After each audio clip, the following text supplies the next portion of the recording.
Well, hello again. I've been looking at YouTube again, and I was watching a little bit of Matthew Williams. Even though he's blocked me, I do watch Matthew's channel from time to time. I don't think very much of his nuisance exploring, but some of his other stuff can be interesting. He was interviewing this guy from the IKS Exploration channel, a chap I thought was simply oozing charisma. Can't quite understand why he doesn't have his own television programme. That said, IKS I think is quite an interesting channel. Now, he mentioned that they started talking about 5G, and Matthew Williams says, well, he knows a little bit about microwaves. He's a licensed radio amateur. And then went on to say that frequencies up to the higher it goes in frequency, up to 60 gig, the more dangerous it's likely to get, and that's nonsense. So he doesn't know as much as he imagines about radio and microwaves. Now, a couple of people, including Matthew Williams, have cited this video. I'll just show it to you. Now, this is the Dancing Aphids video, and it's Dr. John Ott. Now, he was given an honorary doctorate in science because he was mucking around with photography and how different frequencies of light affect plants. And he did, what do you call that? Not slow motion photography, time-lapse, time-lapse photography on plants. And he was doing experiments with different frequencies of light and how they affect plants. Now, he's not a radio guy, and I think he's jumping to a bit of a conclusion here. Now, let's just have a look at the video that they're talking about. And those of you interested in this sort of thing may have seen this before. Dancing Aphids from Exploring the Spectrum. This picture shows some aphids on the leaf of an orange tree shortly after radar equipment was installed at a nearby airport a number of years ago. I noticed that every few seconds all the aphids would tense up in unison and do sort of a little dance, as you see in the picture. Upon further investigation, I found that the interval of time between the activity of each dance coincided exactly with the rotation of the radar rotor device at the airport, which was a distance of approximately 14 miles. Okay, now I think this is a bit of a leap here. He says if aphids can react to the microwaves from a distant radar, how do human cells react to even closer microwaves from cell phones and towers, etc.? Now, his video was an excerpt from a video from 1974, and he said that was taken a few years prior to that. Okay, so we can tell it's a 4:3 aspect ratio.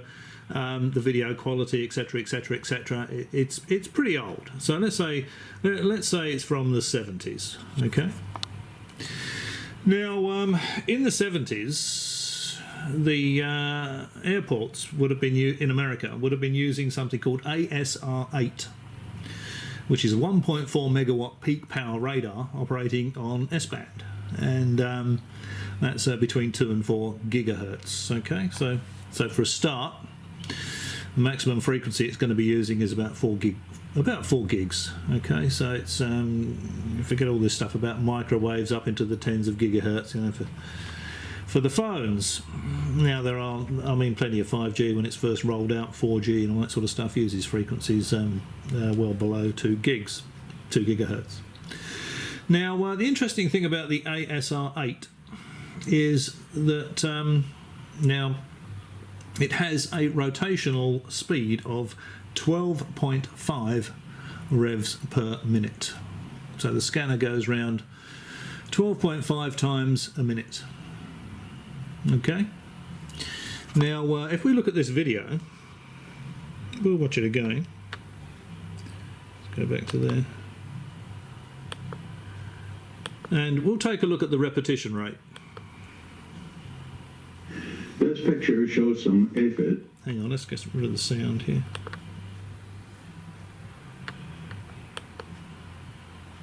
One, 2, 3, 4, 5, 6, 7,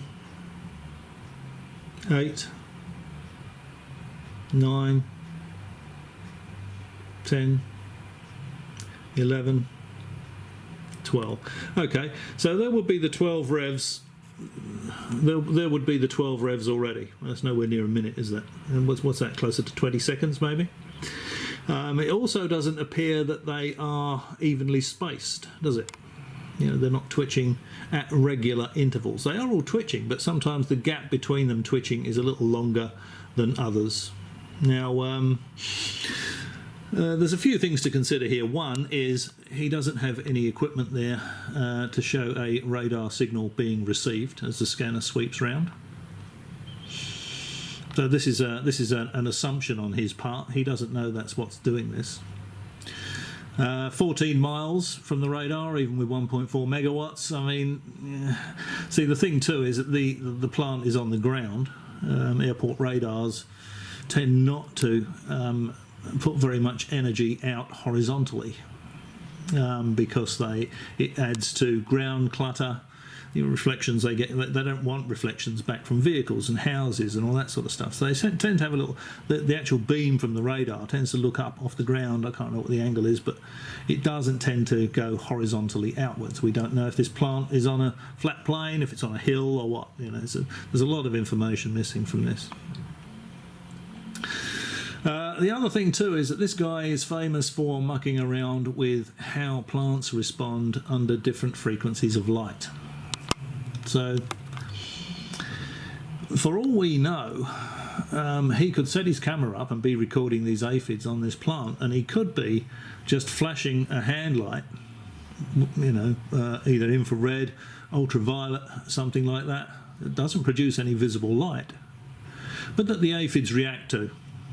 So for reasons best known to himself, he just wanted to produce a video to suggest that radar is interfering with insects. You know, you've got to... the integrity of a lot of these people, I think, is highly dubious. And I think this contains so little information, this particular video, that you certainly couldn't say that those aphids were twitching due to the rotational radar from the airport up the road. I think, to be perfectly honest, I think that's nonsense. You know, that's a seriously big leap. As you saw for yourself, the interval of the twitching is not constant. It certainly would be with a rotating radar scanner. The repetition rate doesn't align with the radar that would have been in use at the time. So you know, whatever we're looking at here, it's not aphids being affected by airport radar. Because they twitch it, the intervals between the twitching is not constant. I seriously suspect he's got an infrared or ultraviolet lamp there, and he's just flicking it on to make them twitch and filming it. I think it's as simple as that. That coupled with the fact that there's no receiver there. Remember, this guy, he's got a doctorate in science, but it's for how light affects plants, etc. It's got nothing whatsoever to do with radio or physics. So, or that aspect of physics. So, it's no different from Ben Emlyn-Jones setting up an experiment and filming a plant. You know. In fact, I think he's actually done that. Ben Emlyn-Jones. I've seen several plants on his channel. Anyway, I thought I'd throw that in very quickly because, you know, the 5G nutters are still jumping up and down and creating a bit of a commotion. And it seems that at least there's some channels out there with lots and lots of subscribers, lots more than the conspiracy people, that are putting some sensible information out there about 5G. And I left a link to one of the videos on Ben's channel. I might leave a link to it below, actually, where the guy's sort of explaining it and showing the actual lamppost head that that guy in Newcastle, I'm not going to give him any extra press either, keeps on about. And actually, you know, shows you what all the different components are. There's nothing to any of these 5G horror stories. And Matthew Williams, if you get to watch this video, I don't know where you learnt your radio, mate, but you should know that the higher in frequency you go, the shorter the wavelength gets. The shorter the wavelength gets, the less penetrating power it has. They're having to cut trees down because the 5G signal can't penetrate leaves. So if it can't penetrate leaves, it's not going to penetrate your skull, is it? It's not going to penetrate your body. Remember the active denial system. It's designed to be non-lethal. It's designed so that the frequency is so high so that it doesn't penetrate the body. And it uses an awful lot of power. 5G, the whole idea of 5G is that it uses much less power. It's much more efficient. It's much cheaper to run. It gives you better bandwidth, and it would be far less harmful than 4G. So if you've got a 4G phone and you wave that around and say, "What's wrong with 4G?" The 5G phone would be less harmful than that because the wavelengths are shorter. The amount of power it uses, because it's a generation ahead, it's that much more efficient. The amount of power it uses is that much less. So don't listen to the 5G alarmists. And this Aphid video, I think, is so full of holes that it's really not worth bothering about. Just put a line through it. It's nonsense. All right, well, that's just another 5G another 5G comment. I'll maybe I'll catch you again. Thanks for watching as always.